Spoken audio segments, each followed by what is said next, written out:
अस्सलामु अलैकुम वरहमतुल्लाहि वबरकातुहू। मेरे पेरेंट्स हिंदू थे, पर मैं अपने को हिंदू नहीं मानता हूँ, मैं अपने को इंसानियत मानता हूँ, इंसान मानता हूँ। बाई चांस मैं जमा हूँ हिंदू जगह घर, और आप जमे हैं इस्लाम के घर, और दूसरे जमे उनके घर, पर सबसे ज़्यादा है इंसानियत। और अभी तक मज़हब ने, कोई भी मज़हब हो, इंसानियत के ऊपर अमल नहीं किया। आपने 12-13 साल से इसमें स्टडी कर रहे हैं, मैंने 30 साल से स्टडी कर रहा हूँ, बाल मेरे सफ़ेद हो गए हैं, रोटी के लिए मैं बिजनेस करता हूँ। पर जो किताबों के आपने पढ़े हैं, आपने ये जांच की वो किताबें किसने लिखी हैं? हज़ारों साल बाद लिखी हैं। पहले ज़बान की बात होती थी, कोई राम राम राम कह के उसके कहावत है मर मर मर कहने लगा, उसको पूजना है। वेदा ऐसी थी, ग्रीक मैथोलॉजी ऐसी थी, इजिप्शियन मैथोलॉजी ऐसी थी, एब्राहम से लेके मोसेस तक, और आपके मोहम्मद साहब किताब, आपका मोहम्मद साहब का जो किताब लिखेगी कुरान 50 साल बाद लिखेगी, तो और नहीं 40-50 कोई भी हो। पर मुझे माफ़ करना साहब, मैं आपसे एक सवाल ये उठना चाहता हूँ, हम सब इंसान हैं, इंसान को एक करके सब मज़हब 21st सेंचुरी में इंसानियत मज़हब क्यों नहीं बनाते? जो आप ठहरा, मैंने अभी ख़त्म नहीं किया जनाब, मैंने हमने ख़त्म नहीं किया। हाँ, मैं ये कह रहा हूँ साहब, आप अपना पर्सनल मज़हब है रखिए, अपने घर में रखिए, बस स्टेट में और दूसरों के ऊपर ना लाइए, वार ना करिए, लड़ाई ना करिए। एक माफ़ी चाहता हूँ, ऐसी हज़ारों चीज़ें मैं दूसरे मज़हब में निकाल सकता हूँ। मैं आपसे पूछना चाहता हूँ, खलीफा 40 साल के अंदर मर गए, मर्डर हुए, असैसिनेट हुए, और अली साहब जो थे वो ग्रैंड सर हमारे पैगंबर के थे।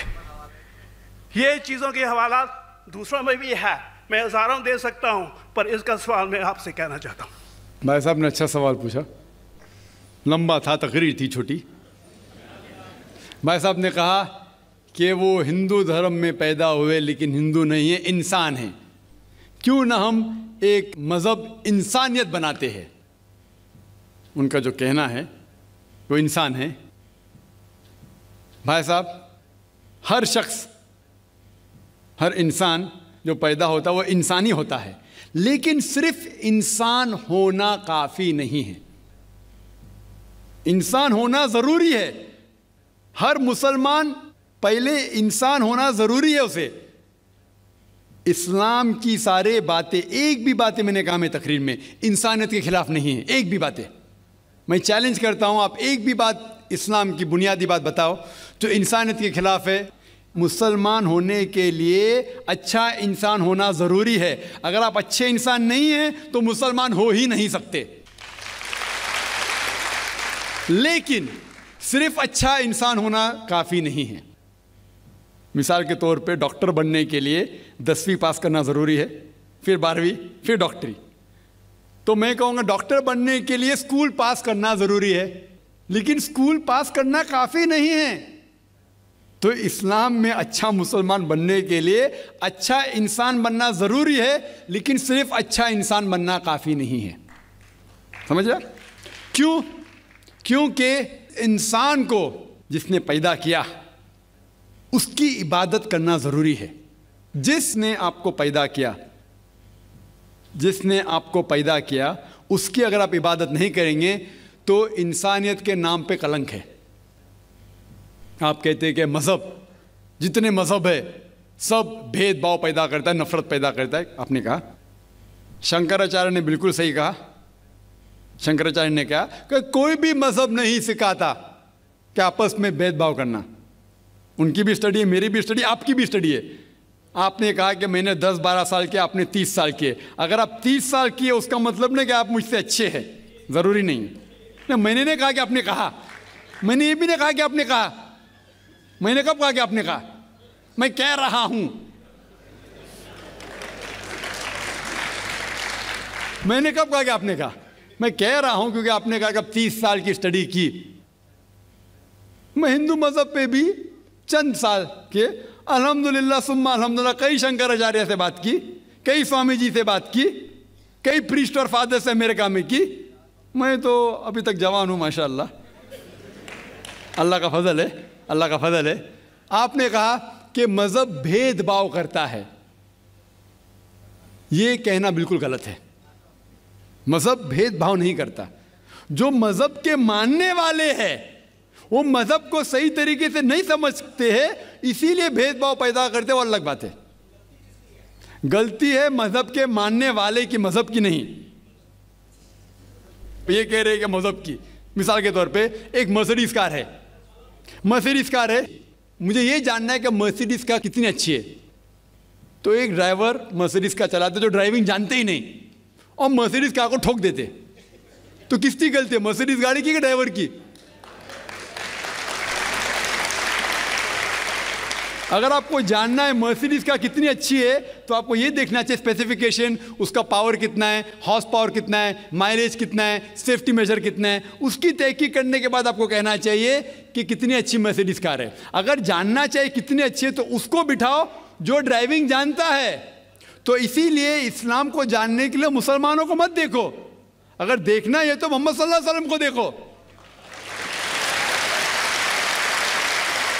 आप मुझे मत देखो, मुझे मत देखो, हमारे आज के मुसलमान को मत देखो। देखो जो सबसे अच्छा ड्राइवर है, सबसे अच्छा इस्लाम को समझ चुका है, वो मोहम्मद सल्लल्लाहु अलैहि वसल्लम है।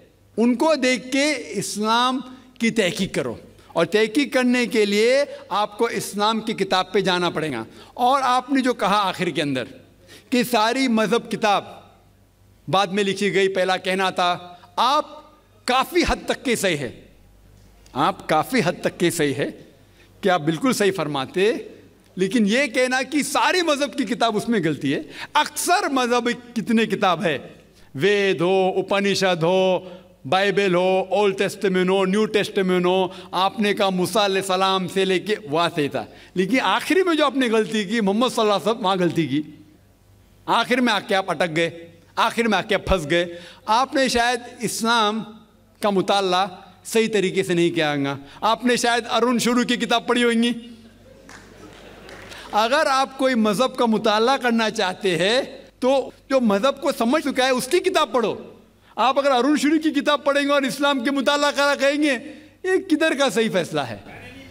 ना मैं कहता हूँ अरुण शुरी जैसे लोग की पढ़ी होंगी, क्योंकि जब भी कुरान नाजिल हुआ, जब भी कुरान की आयत नाजिल होती थी, मोहम्मद सल्लल्लाहु अलैहि वसल्लम अनपढ़ थे, जब भी कोई आयत नाजिल होती थी वो उसे याद करते थे और अपने साथियों सहाबा से उसकी तिलावत करते थे और सहाबा फौरन उसे लिख लेते थे। तो मोहम्मद सल्लल्लाहु अलैहि वसल्लम की मौजूदगी में हर आयत लिखी जाती थी और वो उसे चेक कर, मिसाल के तौर पे इक़रा बिस्मि रब्बिकल लज़ी खलक़ आयत नाजिल हुई, उन्होंने याद किया, सहाबा से कहा, सहाबा ने लिखा इक़रा बिस्मि रब्बिकल लज़ी खलक़, पढ़ के सुनाओ, पढ़ा, हाँ सही, अगर गलती होती तो वहीं टोक देते थे। तो मोहम्मद सल्लल्लाहु अलैहि वसल्लम की मौजूदगी में जब भी अल्लाह सुब्हाना व तआला आयत नाजिल करते थे वो याद करते थे और लिखवाते थे और चेक भी करते थे। सारा कुरान मजीद मोहम्मद सल्लल्लाहु अलैहि वसल्लम की मौजूदगी में लिखा गया। तो आप जो कह रहे वो हज़रत उस्मान का जिक्र कर रहे, वही तो अफसोस की बात है, आपने सही मुताला किया ही नहीं। हज़रत उस्मान ने कई साल बाद, 40-50 साल बाद, जो आप कह रहे हैं 40-50 यहाँ से आपको आया, उनने क्या कहा कि इस कुरान मजीद का जो नुस्खा है उसको और नुस्खे बनाए जाए और बाकी लोग में फैला दिया जाए, क्योंकि लोग को इख्तिलाफ था रवानगी के अंदर। तो उसको दूर करने के लिए हज़रत उस्मान रज़ियल्लाहु अन्हु उनने कहा कि जो नुस्खा मोहम्मद सल्लल्लाहु अलैहि वसल्लम की मौजूदगी में था उनने अपनी बीवी को दिया था हफ्सा को, और जो हज़रत उमर की बेटी थी उनके पास महफूज था, उनने लिया और सहाबा 5-6 सहाबा जो ज़ैद बिन थाबित रज़ियल्लाहु अन्हु उनकी सदारत में उसकी नकल की और ये नकल हुए नुस्खे को दुनिया के अलग अलग जगह पे फैलाइए। और एक नुस्खा अब भी मौजूद है कोप्टा की म्यूज़ियम में, कोप्टा की म्यूज़ियम इस्तांबुल में। तो आप जो जिक्र कर रहे हैं वो उतारे हुए कुरान शरीफ का जिक्र कर रहे, जो हकीकत में कुरान शरीफ है वो मोहम्मद सल्लल्लाहु अलैहि वसल्लम की मौजूदगी में लिखा गया था। उनने खुद उसको चेक की क्या सही था, और जब भी आयत नाजिल होती थी अपनी सही जगह पे उसे लिखवा लेते थे मोहम्मद सल्लल्लाहु अलैहि वसल्लम। तो ये कहना बाकी मज़हब की किताब में अक्सर अब सही है, मिसाल के तौर के ऊपर बाइबल 70 ईयर्स बाद लिखा गया है, वेद वो सैकड़ों साल बाद लिखा गया है। कितनी पुरानी वेद है, कभी वेद आया दुनिया में ये किसी को पता ही नहीं। वो आपके हिसाब से, स्वामी दयानंद सरस्वती के हिसाब से 1310 मिलियन ईयर्स ओल्ड, 1310। आप थोड़ी ठेकेदार है मजहब के, आप ठेकेदार है मजहब के क्या? नहीं ठेकेदार है ना।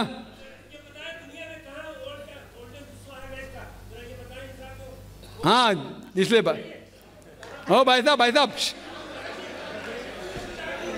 ना, बिल्कुल सही भाई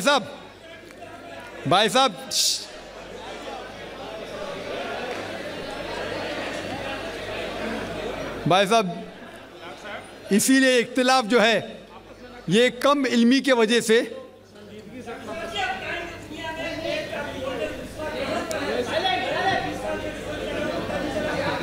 वेद का संजीदगी से, वेद का क्या नहीं, सब लोग चुप हो जाए, नहीं आवाज। भाई साहब ने कहा कि दुनिया का सबसे ओल्डेस्ट स्क्रिप्ट वेद है, वो कुछ हिस्टोरियंस कहते हैं, बट ओल्ड होना मतलब नहीं कि सही। जो कुछ ओल्ड है वो सबसे बेहतर होना जरूरी नहीं। मिसाल के तौर पे मेरे पास पुरानी गाड़ी है 50 साल पुरानी, उसका मतलब नहीं कि नई गाड़ी से अच्छी है। ये भी हो सकता है कि पुरानी गाड़ी नई गाड़ी से अच्छी हो सकती है। मेरे पास मर्सिडीज कार है 5 साल पुरानी, जो नई मारुति से अच्छी होंगी। तो ये कहना कि कोई किताब या कोई मजहब पुराना इसलिए बेहतर है, बिल्कुल गलत है। जो आदमी को अक्ल है वो कभी भी ऐसा नहीं कहेगा कि पुरानी चीज़ बेहतर, नई चीज़ बेहतर। वो चीज़ बेहतर है जो हक के ऊपर है, जो चीज़ हक के ऊपर है वो चीज़ बेहतर है।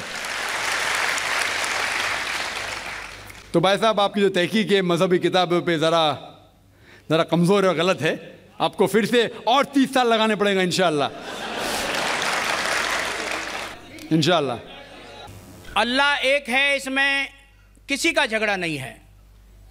उसकी इबादत करनी चाहिए, इसमें किसी का झगड़ा नहीं है। झगड़ा है लाइफ स्टाइल का, झगड़ा है कल्चर का, संस्कृति का। और हर मजहब अपनी संस्कृति को अल्लाह से जोड़ता है कि अल्लाह ये कह रहा है। क्या अल्लाह टाइम टाइम पर नई नई बातें कहता है, या पुराने टाइम में जो कुछ कह दिया गया है वही सच है, या आगे फ्यूचर में कुछ और नई बातें भी कहेगा?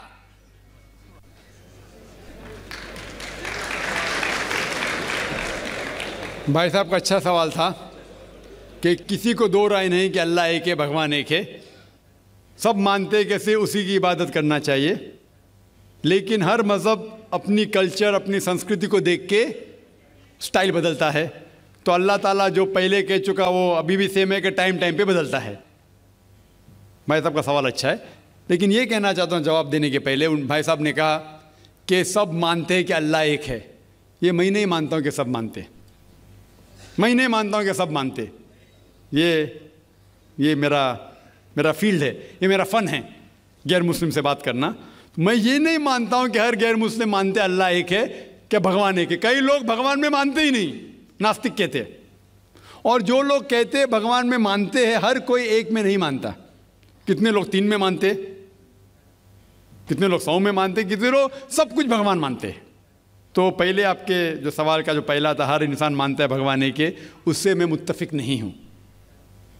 दूसरी चीज़ कि सब एक ही भगवान, एक ही ईश्वर को पूछते हैं कि इबादत करते, ये भी मैं नहीं मानता हूँ। ये बात है कि अक्सर लोग मानते हैं कि भगवान एक है, यहाँ तक के तो सही है, अक्सर, सब नहीं अक्सर, लेकिन एक ही भगवान को पूछते ये बिल्कुल गलत है। सब लोग एक भगवान को नहीं पूछते।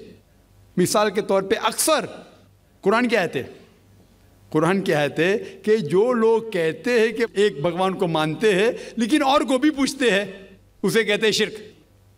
आप पूछेंगे आम इंसान भगवान एक है, मालिक एक है बोलेंगे, लेकिन जा रहे पूज रहे, बुद्ध को पूज रहे, कभी इसको पूछते कभी उसको पूछते।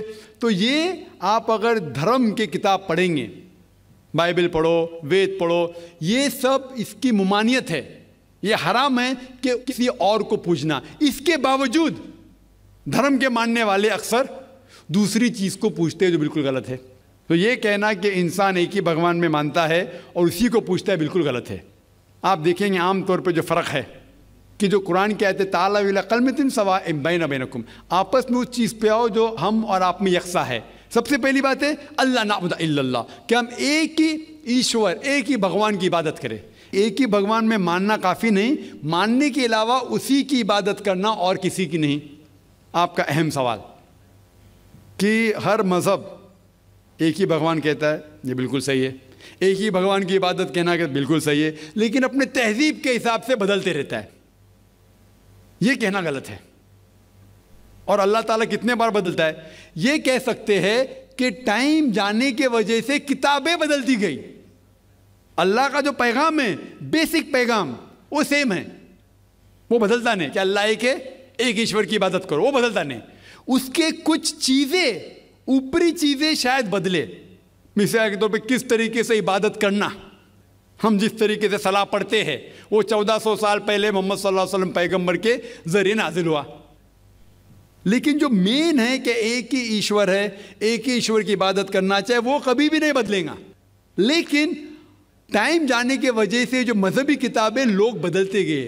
अल्लाह ताला फरमाते कुरान में सूरह बकरा में सूरा नंबर 2 आयत नंबर 79, फ़वैलुल लिल्लज़ीना यक्तुबूनल किताब बिअयदीहिम सुम्मा यक़ूलूना हाज़ा मिन इंदिल्लाह लियश्तरू बिही समनन कलीला फ़वैलुल लहुम मिम्मा क़दबत अयदीहिम वैलुल लहुम मिम्मा यक्सिबून। इसकी मानी है कि लानत है वो लोग पे जो लोग किताब अपने हाथ से लिखते हैं और कहते हैं अल्लाह की तरफ से है। लानत है उनके ऊपर जो कमाते हैं और लानत है उनके हाथ के ऊपर। तो अल्लाह ताला फरमाते हैं कि किताबें बदली गई है। तो जितने मजहबी किताबें हैं आज की तारीख में, सारी कुरान मजीद को छोड़ के, विलियम मोर एक क्रिटिक है, इस्लाम के खिलाफ किताब लिखता है, बहुत शिद्दत से इस्लाम के खिलाफ है। उनने लिखी थी 200 साल पहले कि शायद एक ही मजहबी किताब है जो पूरी पाक है 1200 साल तक के, वो है कुरान। तो एक ही किताब जो महफूज है, क्यों? अल्लाह सुब्हानहू व तआला कहते हैं कुरान में सूरह हिजर में सूरा नंबर 15 आयत नंबर 9 में कि मैंने कुरान नाजिल किया है और मैं इसकी हिफाजत करूँगा। जितने पहले किताबें आए वो वक्त के हिसाब से बदल दिए और अल्लाह सुब्हानहू व तआला ने उसे महफूज रखने की ज़रूरत समझा ही नहीं। क्यों? क्योंकि जितने पैगंबर मोहम्मद सल्लल्लाहु अलैहि वसल्लम के पहले आए वो पैगंबर सिर्फ अपनी कौम के लिए आए और कुछ वक्त के लिए आए, ता क़यामत तक नहीं। ईसा अलैहिस्सलाम सिर्फ यहूद के लिए आए, मूसा अलैहिस्सलाम उस वक्त के लिए आए। जितने पैगंबर आए अपनी कौम के लिए आए और कुछ महदूद वक्त के लिए आए, एक कौम के लिए आए। लेकिन मोहम्मद सल्लल्लाहु अलैहि वसल्लम आखिरी पैगंबर सिर्फ मुस्लिम या सिर्फ अरबों के लिए नहीं आए, सारी इंसानियत के लिए आए। और जो कलाम उनके ज़रिए नाजिल हुआ अल्लाह सुब्हानहू कुरान, वो सिर्फ मुस्लिम के लिए नहीं और सिर्फ उस वक्त के लिए, वो सारी इंसानियत के लिए और ता क़यामत तक है। तो क्योंकि ये किताब महफूज रखने वाली किताब है, ये किताब कभी नहीं बदलेंगी, ये आखिरी है। और अल्लाह ताला फरमाते हैं सूरह माइदा में सूरा नंबर 5 आयत नंबर 3 में कि मैंने इंसानों के लिए इस्लाम चुना और उनके लिए ये मज़हब सबसे बेहतरीन मज़हब चुना और ये मुकम्मल हो गया। इसके बाद कुछ चीज़ नई नहीं आएंगी और कुछ चीज़ निकाली नहीं जा सकती। तो पहले जितने किताबें आए, जितने नाजिल हुए अल्लाह ताला के, वो बदलते गए क्योंकि उसे महफूज रखने की ज़रूरत थी नहीं, क्योंकि वो पैगाम पूरा मुकम्मल पैगाम ता क़यामत तक था ही नहीं। लेकिन आखिरी पैगंबर मोहम्मद सल्लल्लाहु अलैहि वसल्लम 1400 साल पहले आए, उनका जो पैगाम है और जो किताब नाजिल की गई कुरान, वो ता क़यामत तक होने वाली थी, इसीलिए उसे महफूज रखा गया है। तो अल्लाह सुब्हानहू व तआला ने 1400 साल पहले समझे कि ये वक्त ही सही है कि इंसानियत उस दर्जे पे पहुंच गई कि वो कुरान को समझ सके। आप मुझे पूछेंगे कि कुरान पहले क्यों नाजिल किया, 1400 साल पहले क्यों किया, 10,000 साल पहले क्यों नहीं किया? तो मैं कहूँगा कि अल्लाह ताला हमारा खालिक है, वो जानता है कि इंसान कब किस चीज़ समझ सके। मिसाल तो मेरा बेटा कहेगा कि मुझे डॉक्टर बनने का, डायरेक्ट मेडिकल कॉलेज में डालो, मैं बोलूँगा पहले 10th करो, स्कूल जाओ, फिर कॉलेज जाओ, फिर मेडिकल कॉलेज जाओ। तो उसी तरीके से अल्लाह सुब्हानहू व तआला हमारे खालिक है, वो जानते थे कि ये 1400 साल पहले इंसान इस दर्जे पे पहुँचे कि वो कुरान को समझ सके और उनने नाजिल किया। और अभी ये आखिरी किताब है, इसके बाद कोई भी नया पैगंबर नहीं आएगा। इसके बाद कोई कहता है कि मुझे अल्लाह ताला से वही आती है, उसको साइकेट्रिस्ट की ज़रूरत है। साइकेट्रिस्ट दिमाग की बीमारी है। जी खुश आमदीद दोस्तों, उम्मीद करता हूँ वीडियो आपने पूरी देखी होगी और आपको पसंद भी आई होगी। इस्लाम और इंसानियत ये एक जुदा लफ्ज़ नहीं है, यानी इंसानियत एक जुदा चीज़ है और इस्लाम जुदा चीज़ है, ये बिल्कुल गलत है। इस्लाम एक बंदा उस वक़्त तक सही मुसलमान नहीं हो सकता जब तक कि वो सही इंसान ना बन जाए। और इंसानियत के लिए जो सबसे बड़ा मज़हब, जो अमन वाला मज़हब है, वो इस्लाम है। कुरान में अल्लाह ताला फरमाते हैं, कतबना अला बनी इसराइल अन्नहु मन क़तल नफ्सन बिग़ैरि नफ्सिन औ फ़सादन फ़िल अर्दि फ़कअन्नमा क़तल अन्नास जमीआ व मन अहयाहा फ़कअन्नमा अहया अन्नास जमीआ। अल्लाह ताला फरमाते हैं कि अगर किसी ने एक इंसान को दूसरे इंसान के बदले के बग़ैर, यानी किसी कत्ल के जुर्म के बग़ैर या किसी दूसरे इल्ज़ाम के बग़ैर गुनाह के किसी ने एक इंसान को कत्ल किया, तो गोया इसने पूरी इंसानियत को कत्ल की। और अगर किसी ने एक इंसान की जान बचाई, किसी एक इंसान को ज़िंदा किया का मतलब वो मरने के करीब था, उसने उसकी मदद की, अस्पताल पहुंचाया, रेस्क्यू किया, गोया इसने पूरी इंसानियत को बचाई। ये जुमला, ये फ़िक्रा जो कुरान ने दिया है, ये आप किसी भी मज़हब में देख ले, कोई भी मज़हब ऐसा फ़िक्रा आपको नहीं सुनाएगा। यहूदियत इसमें आपको नहीं मिलेगा, ईसाईयत आपको नहीं मिलेगा, हिंदुइज़्म उसमें आपको नहीं मिलेगा। किसी भी मज़हब में ये चीज़ आपको नहीं मिलेगी जो इस्लाम आपको देता है। तो सबसे बड़ा इंसानियत का मज़हब वो इस्लाम है। अब ये हिंदू ये हमेशा से इस्लाम और इंसान और इंसानियत की बात करते हैं, और इंसानियत का बेड़ा भी इन्होंने गर्क किया। आप जाके देख ले, हिंदू में इन्होंने मुख्तलिफ़ तबक़ात बनाए हैं, शूदर, बरहमन, ऊंचे दर्जे वाले वो बरहमन वाले, जो शूदर वाले वो सबसे नीचे वाले, कुछ अजीब व गरीब किस्म के तबक़ात तकसीम इन्होंने रख दिया है। इसी तरह जो इनके हिंदू मज़हब में जो सबसे बड़ा इज्तिमा लगता है, कुंभ का मेला जो होता है, वहाँ पर इनकी जो ये मेला होता है, उसमें पूरी दुनिया से हिंदू लोग शिरकत करते हैं। उसमें इन्होंने इस तरह तबक़ाती निज़ाम बनाया होता है कि जो दरिया होता है जिसमें ये पानी में नहाते हैं, डुबकियाँ लगाते हैं, उसको भी दो हिस्सों में तकसीम किया, एक VIP लोगों के लिए और दूसरा गैर VIP के लिए। आप देखते हैं ये मुकेश अंबानी है और उनकी जो बीवी है, जो रॉयल फैमिली से होता है, वो आते हैं, उनके लिए अलहदा जगह होता है, उनके लिए पंडित भी अलहदा होता है, और जो गरीब होते हैं बस आप उधर जाओ, उधर जाके मर जाओ। तो इंसानियत का बेड़ा इन हिंदुओं ने गर्क किया, और हमेशा से इस्लाम के मुकाबले में इंसानियत का नाम लगा रखते हैं। और दूसरी बात मेरे मुसलमान भाइयों, आप खफा ना हो, ये जो अब्दी जो छिप्पा के नाम से जो एक चीज़ चल पड़ा है, उसने भी जो है ना अपने छिप्पा जो है ना वेलफेयर वाले, उन्होंने एम्बुलेंस पर लिखा होता है कि माई रिलीजन इज़ ह्यूमैनिटी। भाई इंसानियत तो इस्लाम ने ही इंसानियत को फ़रोग़ दिया। अगर इस्लाम ना होता तो आप इंसानियत को कहाँ पहचानते? माँ बहन आप कहाँ से पहचानोगे? भाई बीवी ये सब कुछ है तो आप इस्लाम के ज़रिए से पहचानते हैं, तो फिर आप क्यों डायरेक्टली कहते हो कि my religion is humanity? Religion आपका इस्लाम है। कुरान में अल्लाह ताला फरमाते हैं, इन्ना दीना इंदल्लाहिल इस्लाम। तो भाइयों दोस्तों, ऐसे लिबरल लोगों से हरगिज़ आप क्या कहते हैं उनसे मुतासिर ना हो, बल्कि आप अपने किताब कुरान मजीद का मुताला करो, तो आपको अंदाज़ा होगा कि आप किस लेवल के आदमी हैं। उम्मीद करता हूँ वीडियो आपको पसंद आई होगी। अगर वीडियो आपको पसंद आए तो इस चैनल को सब्सक्राइब करें। बहुत शुक्रिया।